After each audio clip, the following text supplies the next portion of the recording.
Alhamdulillah, marilah sama-sama kita memanjatkan kesyukuran kita kehadrat Allah Subhanahu wa taala dengan limpah kurnia, taufik, hidayah daripadanya. Kita masih lagi dapat hadir ke rumah Allah Subhanahu wa taala sehingga ke malam ini menunaikan perintah Allah Subhanahu wa taala solat fardu maghrib secara berjemaah.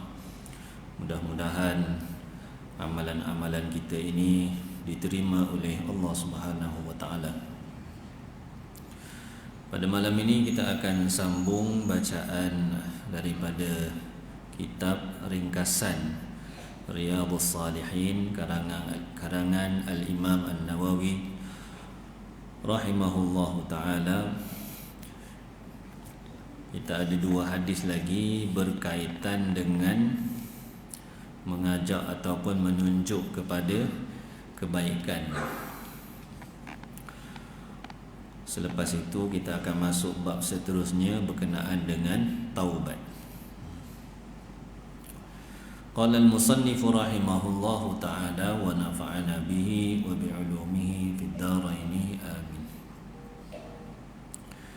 Imam Al-Bukhari dan Imam Muslim meriwayatkan daripada Sayyidina Ibnu Mas'ud radhiyallahu anhu anna an-nabiy sallallahu alaihi wasallam qala laisa min nafsin tuqtalu zulman illa kana 'ala ibni adam al-awwal kiflun min damiha li'annahu awwalu man sanna al-qatla.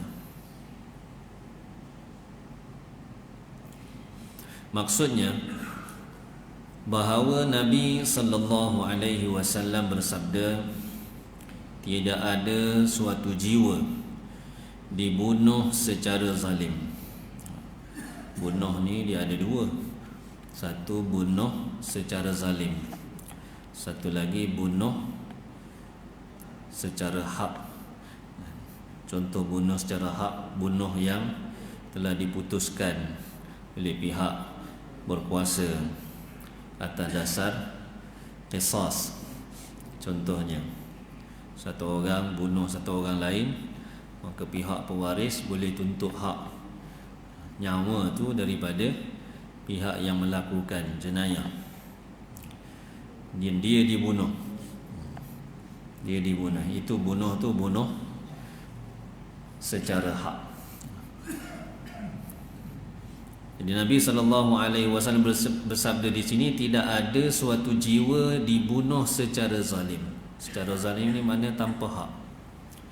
Tidak ada sesuatu kebenaran dari syarak yang membolehkan dia dibunuh,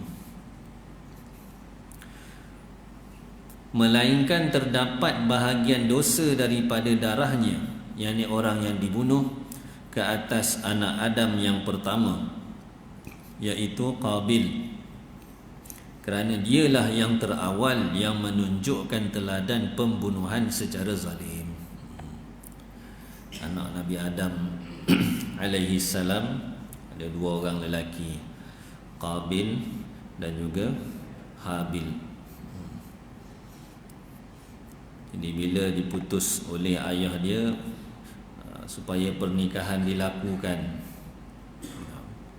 yang ni boleh yang ni boleh yang ni, cuma yang ni comel, hak adik dia boleh yang cantik, hak dia kurang cantik, dicampur dengan bisikan syaitan, maka dia pun bunuh adik dia.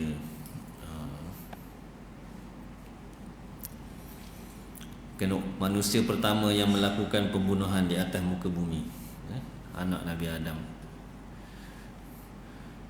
Maka segala kes-kes ataupun segala pembunuhan yang berlaku di atas muka bumi ini, selepas daripada itu sampailah ke hari kiamat, ada bahagiannya pada anak Nabi Adam alaihissalam, seperti mana yang disabdakan oleh baginda sallallahu alaihi wasallam, Sebab dia lah orang yang mula tunjuk jalan. Tunjuk jalan. Dalam Al-Quran ada, di dalam surah Al-Ma'idah, Allah Subhanahu wa ta'ala ceritakan peristiwa tu. Jadi Nabi nak bagi tahu kepada kita siapa sahaja yang tunjuk jalan, sama ada kebaikan ataupun keburukan, maka kesan daripada tindakan dia itu, apabila ada orang yang ikut, maka dia akan dapat juga kesan, tempiah dia. Tidak banyak, sedikit kesan, sama ada kesan baik ataupun kesan buruk. Bahkan di dalam Al-Quran pun Allah Ta'ala sebut, apa sahaja tindakan kita di atas dunia ni, kita akan dapat lihat kesannya di akhirat nanti. Buatlah sebesar mana pun, sekecil mana pun tindakan tu, pasti kita akan nampak kesannya. فَمَنْ يَعْمَلْ مِثْقَالَ ذَرَّةٍ خَيْرًا يَرَهُ. Maka sesiapa yang melakukan ataupun beramal, buat sesuatu kebaikan, mithqala dzarratin khairan, buat sesuatu kebaikan seberat zarrah. Seberat zarrah. Zarrah ni paling kecil sekali.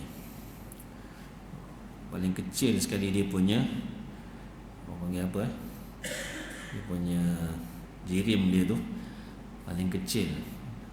Dalam satu kitab tafsir disebut zarrah ni berat dia 1/70 sayap nyamuk. 1/70 sayap nyamuk.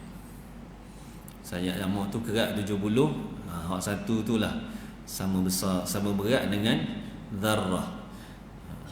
Seberat itu pun Allah Ta'ala kata kebaikan dibuat di atas dunia ni, yarahu, pasti dia akan nampak, dia akan melihatnya di akhirat nanti. Wa man ya'mal mithqala dzarratin syarran yarah. Siapa yang buat keburukan, kejahatan seberat zarrah, maka di akhirat nanti juga dia akan melihat kesan daripada amalan buruk dia itu. Sikit ada kesan. Di atas dunia ni dia tak ada yang tidak ada kesan. Malaikat Allah Ta'ala dah utuh dah. Setiap orang ada malaikat kanan kiri, bahagian catat. Bahagian catat. Jadi beruntunglah orang yang menjadi petunjuk, pembuka kepada jalan kebaikan. Jadi kunci kepada kebaikan. Sebab apa? Ganjaran dia akan sentiasa masuk. Sentiasa masuk, sentiasa masuk. Imam Al-Bukhari dan Imam Muslim meriwayatkan daripada Sayyidina Abu Musa Al-Ash'ari radhiyallahu anhu anin Nabi sallallahu alaihi wasallam annahu qala al-khazinul muslimul aminul ladhi yunaffidhu ma umira bihi fayu'tihi kamilan muwaffaran tayyiban bihi nafsuhu fayadfa'uhu ila alladhi umira lahu bihi ahadul mutasaddiqain. Maksudnya daripada Nabi sallallahu alaihi wasallam bahawa baginda bersabda, seorang penyimpan harta beragama Islam, orang letak ataupun simpan harta pada dia, amanah lah. Simpan tu maksudnya dengan keizinan dia, dengan kerelaan dia, dia simpan harta. Kalau zaman dulu memang ada di kalangan para sahabat yang mereka memang jadi tempat orang nak simpan harta, bagi dia. Ada duit banyak-banyak, bagi dia, jaga amanah tu. Dia jaga amanah. Bukan duit dia, duit orang. Dia jaga, simpan. Dan dia beragama Islam. lagi amanah, yang melaksanakan tugasan yang diperintahkan kepadanya. Apa tugasan dia? Iaitu menjaga harta orang lain. Orang simpan barang dengan kita, maka tanggungjawab kita jaga barang tu. Tanggungjawab kita atas barang tu dipanggil tanggungjawab amanah. Tanggungjawab amanah perlu dijaga, perlu disimpan di tempat yang sepatutnya. Tempat yang sepatutnya. Kalau tidak diletakkan, kalau tidak dijaga dengan cara yang sepatutnya, kalau berlaku apa-apa, kita kena tanggung. Kita kena tanggung. Kalau dah simpan di tempat sepatutnya, tapi dengan kehendak Allah, takdir Allah, berlaku juga sesuatu yang tidak baik pada barang yang kita simpan tu, simpan molek dah, mai orang curi, nak trauma curi barang tu, maka adakah si penyimpan itu akan diberi tanggungjawab untuk ganti balik barang tak? Dia tidak dipertanggungjawabkan untuk mengganti semula barang tu. Sebab ni sebagai pemegang amanah sahaja, dan dia telah letak di tempat yang sebetulnya, sepatutnya. Tapi berlaku sesuatu yang di luar kawalan dia, maka dia tidak dituntut untuk bayar ganti rugi.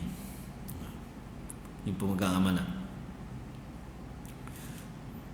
Jadi dia melaksanakan tugasan yang diperintahkan kepadanya, iaitu menjaga harta orang lain. Lalu dia mengembalikan semula harta tersebut secara sempurna, sampai masa tuan dia mari minta semula, nak ambil balik barang dia. Dia pun serah balik barang tu. Serah barang dalam keadaan sempurna, seperti mana simpan dulu, masa serah pun begitu juga. Tidak terkurang, serta dalam keadaan senang hati, yakni tanpa hasad. Dia beri semula kepada orang tu tanpa ada rasa apa-apa pun. Ini amanah yang dia patut serahkan semula kepada tuan dia, dia pun bagi. Tak ada rasa simpan, tak bagi apa-apa pun. Contohlah kan.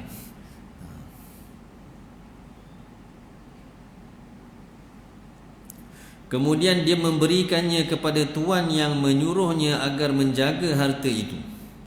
Maka dia adalah salah seorang daripada dua orang yang bersedekah disebabkan perbuatan itu. Dia dianggap seperti mana orang yang melakukan sedekah.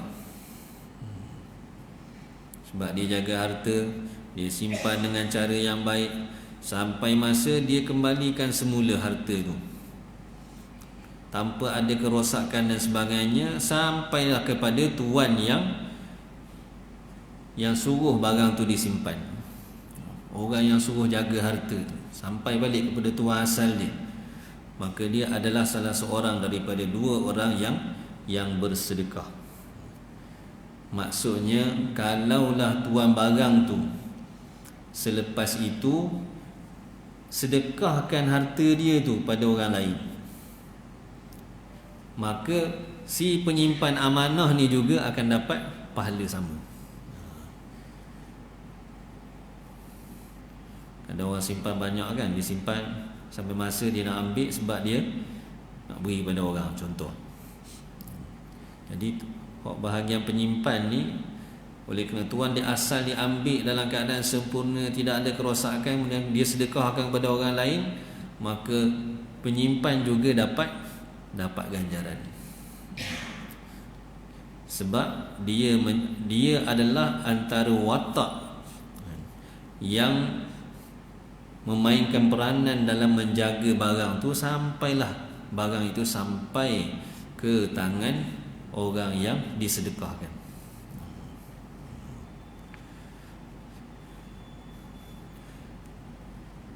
Nabi beritahu pada kita ni, nak beritahu pada kita apa sebenarnya. Ganjaran pahala ni mudah sebenarnya nak beri. Banyak cara untuk kita boleh pahala.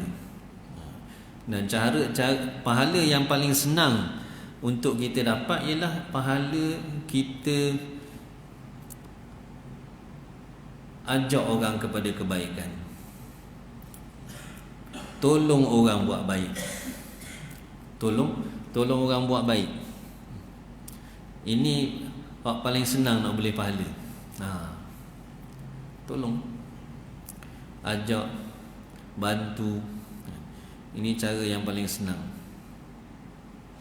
untuk dapat pahala. Sebab orang lain buat kita boleh, orang lain buat kita boleh. Kalau kita sendiri buat, dia banyak dia punya tapisan dia tu.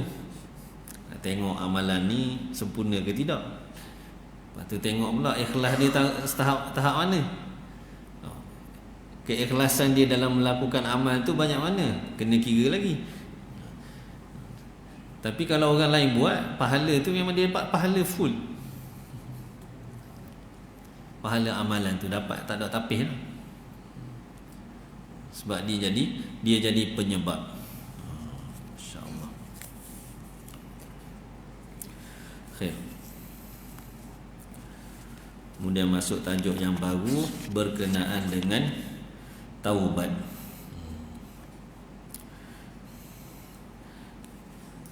Perkataan taubat ni dalam bahasa Arab, bila sebut taubat, makna dia apa? Makna dia adalah kembali. Makna taubat dari segi bahasanya, makna dia kembali. Adapun dari segi syaraknya, yang dipanggil taubat itu apa dia? Kembalinya seseorang hamba Allah. Seseorang hamba Allah, dia kembali daripada keadaan dia jauh daripada Allah, dia kembali datang dekat dengan Allah. Jauh daripada Allah tu maksudnya jauh daripada perintah-perintah Allah, jauh daripada agama, kembali dia datang hampir kepada Allah, kepada perintah-perintah Allah, yakni kepada agama. Bila sebut taubat ni, dia sinonim dengan orang yang buat dosa, orang yang buat kesalahan. Nak bersihkan diri dia daripada kesalahan itu, maka dia bertaubat. Dan mazhab Ahlus Sunnah wal Jamaah ialah hukum bertaubat ni adalah wajib. Tak kiralah dosa apa yang kita buat. Dosa besar tu memang pasti dah kena bertaubat. Dosa-dosa kecil pun perlu juga kita bertaubat. Walaupun dosa-dosa kecil, dari satu segi dia boleh terhapus dengan kebaikan-kebaikan yang kita buat. Kerana sabit dalam hadis, Nabi SAW sabdakan dalam hadis, bermacam-macam amal apabila dilakukan maka akan terampunlah dosa-dosa. Terampun dosa-dosa yang disebut dalam hadis itu merujuk kepada dosa-dosa kecil. Pun begitu, ulama mengatakan perlu juga kita bertaubat walaupun dosa itu dosa-dosa kecil. Dan syarat untuk mendapatkan taubat yang sempurna, syarat untuk mendapatkan taubat yang sempurna, dia ada beberapa syarat. Dosa yang kita buat ni, kesalahan yang kita buat ni, dia ada dua jenis. Satu, kesalahan yang melibatkan kita dengan Allah je. Kesalahan tu melibatkan antara kita dengan Allah Ta'ala. Kita langgar apa yang Allah Ta'ala tidak benarkan. Contohnya, kita buat perkara yang Allah haramkan. Itu antara kita dengan Allah. Satu lagi, dosa antara kita dengan kita, sesama kita, sesama makhluk ni, sesama hamba Allah Ta'ala. Ada kaitan dengan hak manusia. Dua bentuk dosa. Kalaulah dosa itu kaitannya hanya kita dengan Allah sahaja, maka untuk mendapatkan taubat yang sempurna, Al-Imam An-Nawawi di dalam kitab Riyadhus Salihin sendiri beliau sebut, untuk dapatkan taubat yang sempurna daripada sesuatu dosa yang kaitannya, hubungannya kita dengan Allah Ta'ala sahaja, tidak melibatkan hak manusia, ada 3 syarat.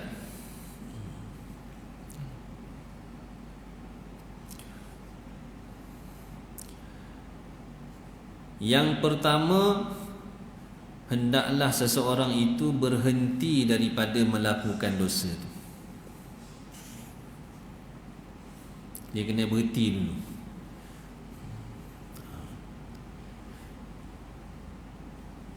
Walaupun ada sebahagian ulama kata kalau tak berhenti pun dapat juga taubat, tapi untuk yang lepas, kalau dia buat akan selepas-lepas tu, waktu kira lain pula.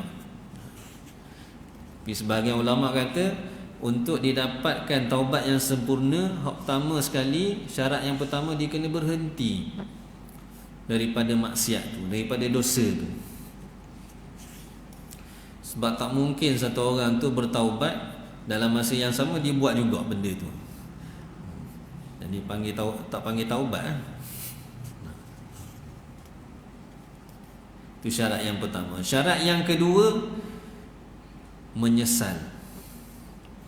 Dia perlu menyesali perbuatan dia tu, perbuatan dosa yang dia buat, dan penyesalan dia adalah kerana dia telah melakukan dosa. Atas dasar hak dia buat tu dosa, dia menyesal. Ada orang buat salah, selepas dia buat salah dia rasa menyesal. Sebab apa? Semua orang kecam dia. Dia rasa menyesal sebab apa? Semua orang marah dia. Dia tak rasa menyesal pun yang dia buat tu dosa. Dia tak rasa yang dia buat tu dosa. Dia menyesal sebab benda lain.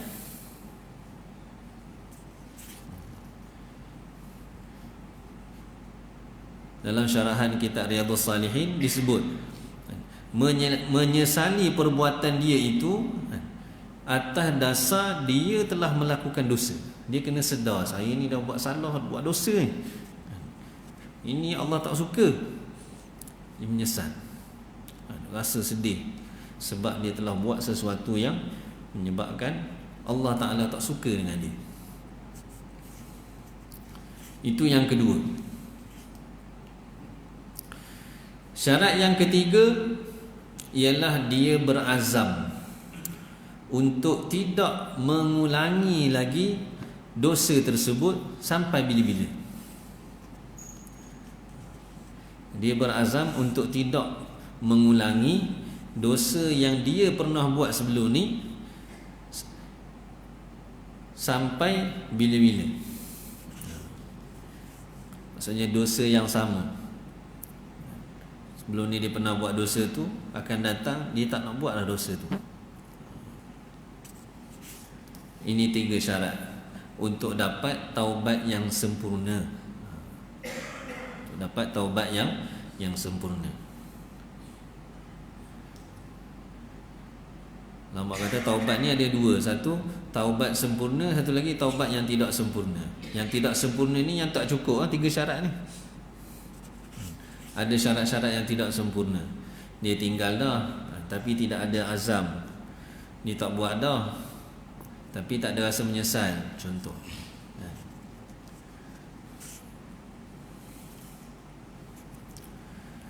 Sekiranya dosa dia itu berkait dengan hak manusia, berkait dengan hak manusia, maka taubat dia itu ada 4 syarat. Untuk dapat taubat yang sempurna ada 4 syarat.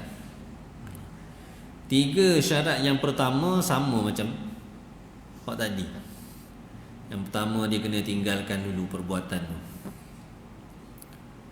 Yang kedua, dia kena menyesal. Dan yang ketiga, berazam untuk tidak ulangi sampai bila-bila.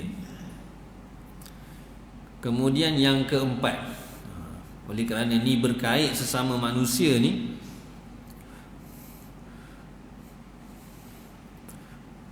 maka dilihat dosa dia itu jenis macam mana. Dia ada dua keadaan. Kalau dosa yang dia buat tu melibatkan harta benda, melibatkan sesuatu benda, harta contohnya, maka dia kena pulangkan semula harta tu. Pulangkan semula harta tu. Kalau ada lah. Kalau tidak ada, dia kena pulangkan gantinya. Dia kena ganti semula. Ataupun paling kurang pergi jumpa dengan tuan dia. Pergi jumpa dengan tuan dia, minta maaf, minta halal. Kalau tuan dia kata halal, selesai. Tuan dia kata maaf, selesai.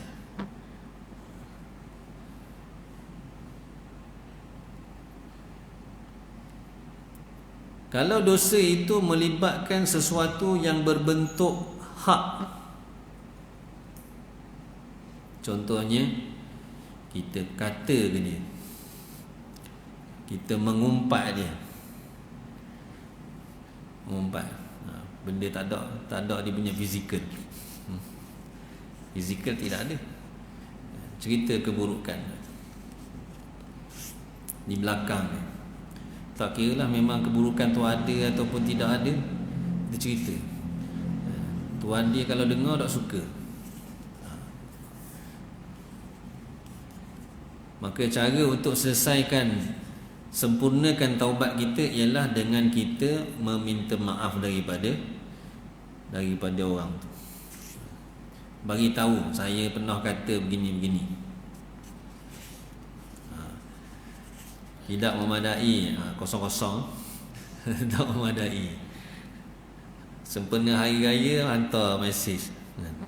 Sempena hari raya ni saya minta maaf, saya batin, kosong-kosong.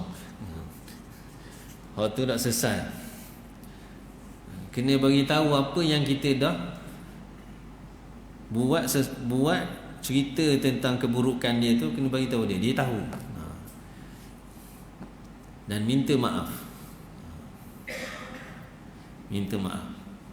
Ni maaf, selesai. Kita ni boleh setakat minta je lah. Kalau dia tidak maafkan, kita minta lagi. Minta lagi. Jumpa lagi. Pujuk lagi. Kalau sampai kesudah dia tak memaafkan, serah pada Allah. Tugas kita selesai dah. Kita menyesali perbuatan kita dan kita tak ulang lagi. Rasa tu bersalah, minta maaf pun sudah dah berkali-kali pula. Serah pada Allah. Kalau tuan dia telah mati, nak minta maaf macam mana? Kalau tuan dia telah mati, maka ulama sebut kita sedekahkan pahala pada dia, doa keampunan untuk dia. Mudah-mudahan di akhirat nanti Allah Ta'ala ampunkan dosa kita. Ampunkan dosa kita. Itu antara syarat-syarat taubat.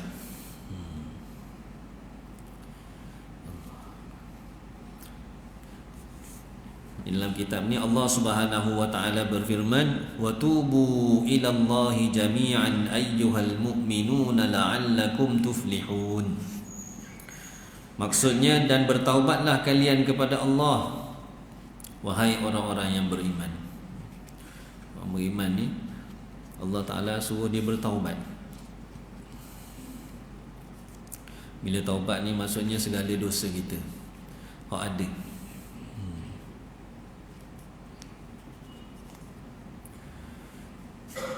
Kesan daripada taubat, Allah Ta'ala kata apa? Moga-moga kalian berjaya. Mudah-mudahan dengan taubat yang kita buat itu, Allah Subhanahu Wa Ta'ala selamatkan kita. Selamatkan kita di dunia. Yang lebih penting lagi, selamatkan kita di kehidupan selepas mati. Itu yang paling penting. Sebab waktu tu tak ada apa dah yang boleh selamat. Yang boleh selamatkan kita.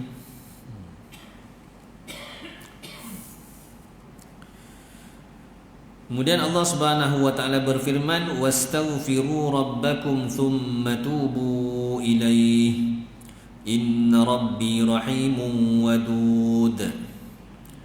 Maksudnya, dan mintalah ampun kepada Tuhan kalian, kemudian bertaubatlah kepadanya. Minta ampun daripada Allah Subhanahu Wa Ta'ala daripada apa dosa yang kita ada, dosa besar ke, dosa kecil ke. Kemudian bertaubat dengan keazaman tidak akan ulang, dengan rasa penyesalan, dengan berhenti melakukan dosa itu. Sifat Allah Subhanahu Wa Ta'ala, sesungguhnya Tuhanku Maha merahmati lagi Maha penyayang. Ini sifat Allah Ta'ala. Lagi banyak kita merayu, meminta dari Allah Subhanahu Wa Ta'ala, lebih gembira Allah Subhanahu Wa Ta'ala dengan kita. Lebih gembira Allah Subhanahu Wa Ta'ala dengan kita. Lebih banyak kita merayu, lebih Allah suka. Nanti hari depan nanti Nabi beritahu gitu. Kemudian Allah Subhanahu Wa Ta'ala berfirman, ya ayyuhalladzina amanu tubu ila Allahi taubatan nasuha. Wahai orang-orang yang beriman, bertaubatlah kepada Allah dengan taubat nasuha. Taubat nasuha ni taubat yang sebenar-benar taubat, yang cukup 3 syarat tadi ataupun 4 syarat tadi. Ini taubat yang sempurna. Maknanya taubat tu selepas tu iman dak dah. Ini taubat yang sebenar. Keazaman kita begitulah. Bila kita ada buat kesalahan, dan azamnya selepas ni tidak mahu buat lagi. Kita tak nak buat dah. Tapi itulah manusia ni, dia lemah. Hati kita lemah, iman kita lemah, mudah tergoda dengan bisikan-bisikan syaitan. Jika terlaku juga oleh kita dosa tersebut, kita dah bertaubat dah, tapi terbuat, bukan kita nak buat.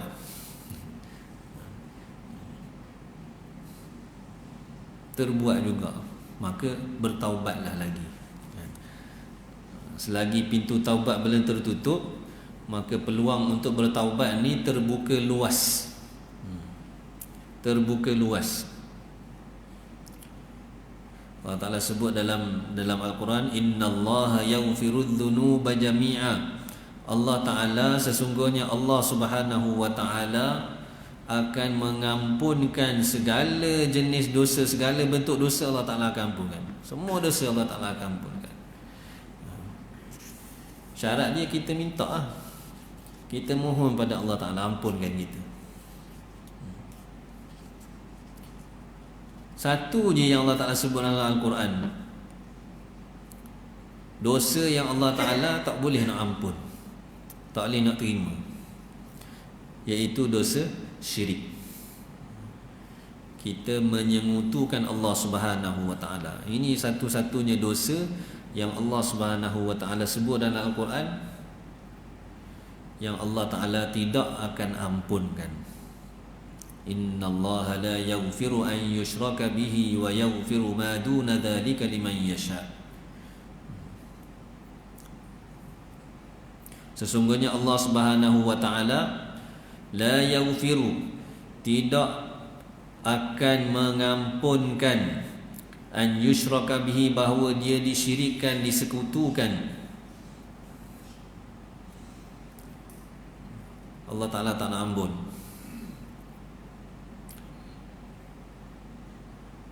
Wa yaghfiru ma duna dzalika, dan dia akan mengampunkan dosa-dosa yang selain daripada itu, liman yasha, kepada sesiapa yang dia kehendaki. Siapa yang Allah Ta'ala nak ampunkan? Orang yang minta ampun lah. Orang yang minta ampun. Kalau kita tidak minta ampun, macam mana Allah nak ampunkan kita? Nak minta ampun. Betul, dalam setiap selepas kita melakukan amalan-amalan kebaikan, kita berdoa minta pada Allah Ta'ala.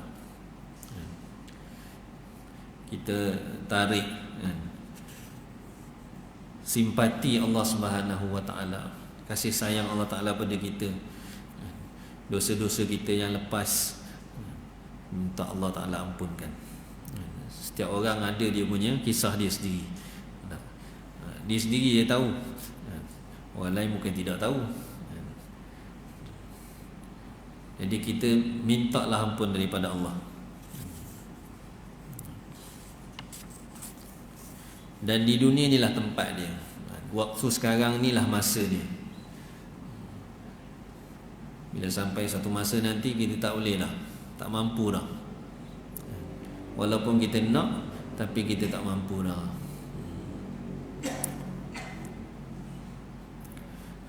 Imam Al-Bukhari dan Imam Muslim meriwayatkan daripada Sayyidina Anas bin Malik radhiyallahu anhu, beliau berkata, qala Rasulullah sallallahu alaihi wasallam, Allahu afrahu bi taubati 'abdihi min ahadikum saqata ala ba'irihi wa qad adallahu fi ardi falatin.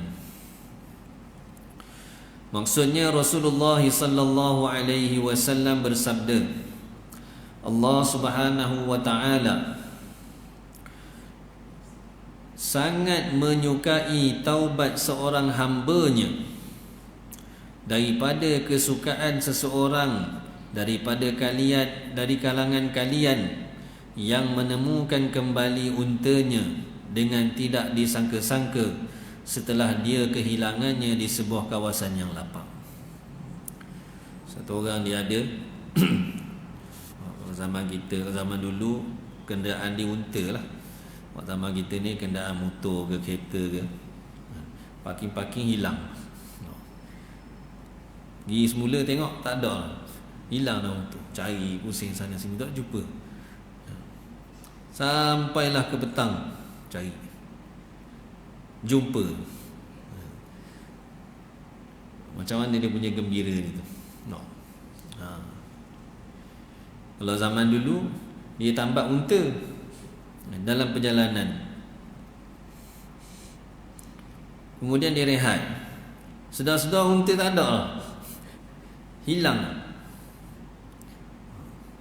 Duduk tengah-tengah pasir, tengah-tengah padang pasir, cari mana ni, cari situ cari sini, tak nampak. Tiba-tiba nampak unta tu. Setelah puas cari, ada dalam hadis sebut sampai tuan unta tu tersilap.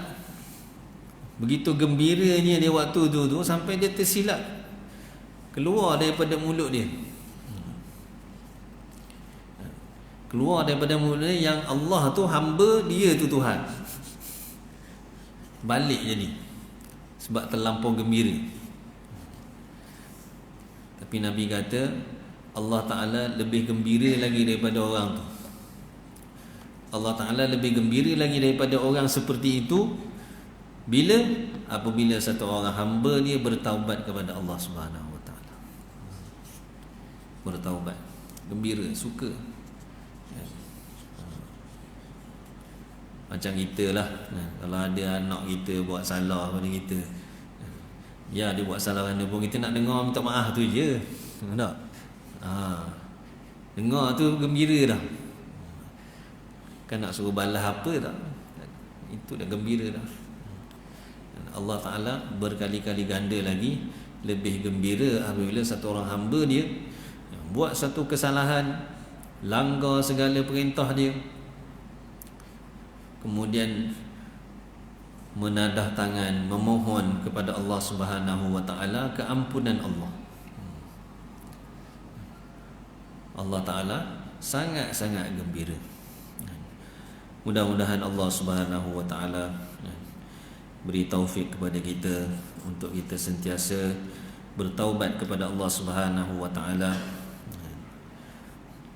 dan mudah-mudahan Allah Subhanahu wa taala juga memberi taufik kepada kita sebelum kita tinggalkan dunia dapat kita bertaubat daripada segala dosa-dosa kita yang pernah terlaku ketika kita hidup ni, sehingga kita dapat tinggalkan dunia ni dalam keadaan Allah Subhanahu wa taala redha kepada kita. Wallahu a'lam. Semoga apa yang disampaikan pada malam ni sama-sama dapat kita jadikan pedoman untuk kita amalkan dan kita sampaikan kepada saudara-saudara kita yang tidak hadir, insya-Allah. Subhanakallahumma wa bihamdika asyhadu an la ilaha illa anta astaghfiruka wa atubu ilaik. Subhana rabbika rabbil izzati amma yasifun wa salamun alal mursalin walhamdulillahi rabbil alamin.